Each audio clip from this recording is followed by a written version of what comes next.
네, 고수의 공략주 시간입니다. 오늘도 역시 기대되는 아침인데요.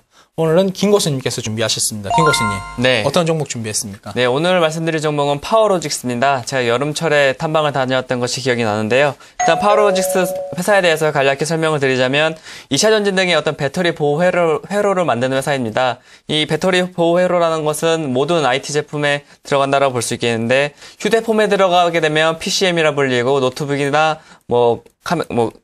카메라라든지 이런 캠코더라든지 이런 부분에 들어가면 SM이라고 불리고요. 또한 전기차에 들어가면 BMS라고 불리는 부분이 있습니다. 동사 같은 경우에는 PCM, 즉 휴대폰 부분에서 글로벌 1위라고 볼 수 있겠습니다. 그것은 바로 LG화학이나 삼성 SDI를 주력 고객사로 두고 있기 때문에 어떤 그런 글로벌한 어떤 판매량의 수혜를 그대로 누리고 있다라고 볼 수 있겠고, 특히 BMS 같은 경우에는 이제 배터리 보호하는 것뿐만 아니라 전기 에너지를 측정하고 시스템을 호환시켜주는, 즉 종합적인 전기 배터리 관리 시스템을 보여주고 있기 때문에 전기차뿐만 아니라 전기 자전거나 전기 스쿠터에도 이용되는 어떤 미래 신성장 산업으로 볼 수 있기 때문에 동사의 어떤 성장 동력을 가지고 있다라고 평가받을 수 있겠고요. 특히 동사 같은 경우에는 카메라 모듈 사업도 영위를 하고 있습니다. 기존에 3메가 중심에서 5메가 중심으로 옮겨지면서 수익성도 소폭 개선된 부분이 있고, 향후 8메가까지 작업이 들어가게 된다면은 수익성 부분에서 더 날개를 달을 수 있는 부분이 있다라고 볼 수 있겠고, 결국 주요 고객사들이 얼만큼 전지를 많이 파느냐에 따라서 동사의 어떤 매출 규모와 수익성이 결정된다라고 볼 수 있겠는데, 그리고 삼성 SDI와 LG화학 양사 모두 많이 납품을 하고 있습니다. 그 중에서도 LG화학 향 어떤 매출 비중 증가가 더 기대가 되는 부분인데요. 그것은 바로 넥스콘테크였죠. 어떤 일본 기업이 이 넥스콘테크의 회사를 이제 인수를 하면서 자진 상폐를 하고 이제 증시에서 나가는 전략을 꾀하고 있는데요. 그로 인해서 국내 업체들은 사실 일본 기업이 넥스콘테크를 가져가는 상황이기 때문에 달가울 리만은 없습니다.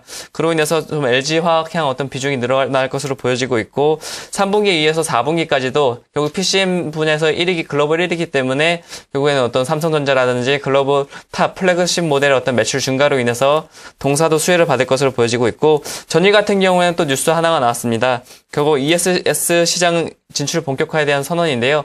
ESS라는 것은 에너지 저장 시스템으로서 특히 미래 재생에너지라고 할 수 있는 태양광이라든지 풍력, 이 분야가 더 발전하려고 하면은 ESS 저장을 많이 해줘야 되는 부분이 있기 때문에 동시에 어떤 신성장 동력으로 발전할 수 있다. 특히 동사 같은 경우에는 본사의 태양광 발전 시설을 구축을 하면서 ESS까지도 어떤 연계하는 움직임을 보여주고 있기 때문에 이러한 부분들은 물론 단기적으로 매출이 크게 늘어나는 부분은 아니지만 장기적으로 좋다라는 부분, 단기적으로 보더라도 결국에는 글로벌 스마트폰, 삼성전자나 LG전자의 스마트폰 판매량의 수혜를 얻을 수 있다라는 점에서는 동사에 대한 어떤 투자 매력이 좀 높아지고 있다라고 볼 수 있겠고요. 특히 전일가 같은 경우는 4,340원이고 목표가는 5,000원, 그리고 손절가는 4,000원으로 말씀을 드리도록 하겠습니다.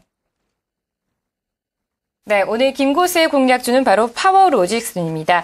2차 전지 등 배터리 보호 회로를 생산하는 기업인데요.